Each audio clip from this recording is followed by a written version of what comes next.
Today, I'm going to tell you how to reduce salt in spinach curry.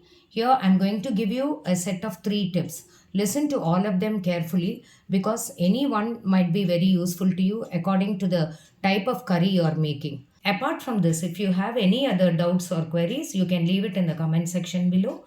We make sure that we answer to all your questions. Tip number 1. Suppose we have to reduce salt in half a liter of spinach curry which we have prepared. Then chop and peel the medium sized potato. Nicely wash it. Chop it into bigger pieces and just insert it into the curry. Start cooking it in slow fire for about 15 to 20 minutes. You will find that all the extra salt is being pulled by the potato. After that, before serving, you can just discard them if it is not required. Tip number 2. You can make small thick atta balls made out of wheat flour without adding much water. Now insert these balls inside the spinach curry which you have prepared, and then you can cook it on slow fire for about 15 to 20 minutes. After some time, these atta balls would have absorbed all the extra salt in the spinach curry.